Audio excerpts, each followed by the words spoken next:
L'idée est née tout simplement d'un besoin de rentrer en Vendée, puisque je suis vendéen. Je devais rentrer à Noël depuis Paris.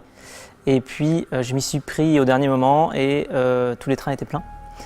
Et donc au final, c'est ma petite sœur qui habitait à Rouen qui est passée me chercher à Paris et qui m'a descendu jusqu'en Vendée à Fontenay-le-Comte.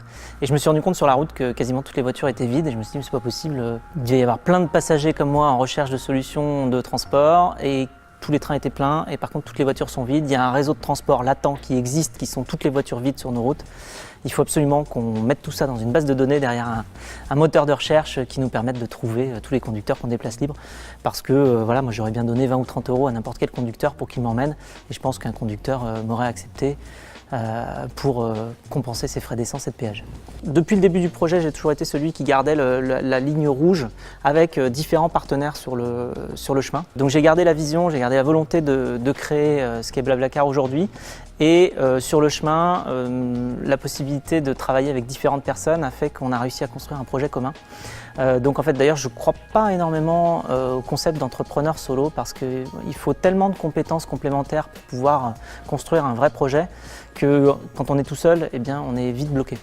J'ai rencontré Francis autour d'une pizza chez un voisin, donc ce n'est pas une méthode de recrutement d'associés, mais c'est la manière avec laquelle ça s'est passé. Lorsqu'on a discuté de l'idée, Francis a tout de suite accroché. J'avais commencé à développer une version sur Internet et Francis m'a dit bah, écoute, si tu veux mettre ce service-là sur téléphone mobile, appelle-moi. Ce que j'ai fait. Et donc on a vite déployé le service sur téléphone mobile et ensuite on a commencé à travailler véritablement ensemble sur la prochaine architecture de BlaBlaCar qui s'appelait covoiturage.fr à l'époque. Et le moment où j'ai rencontré Nicolas, qui est mon troisième associé cofondateur, c'était à l'INSEAD pendant mon MBA.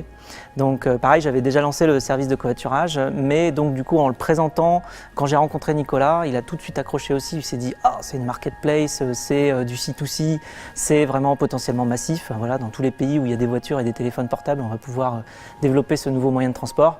Et donc il a tout de suite adhéré, lui, pour tout ce qui était le côté scaling de l'idée, c'est-à-dire qu'on voyait très clairement que si ça marchait, c'était pas une idée de niche. Et donc ça, c'est extrêmement motivant.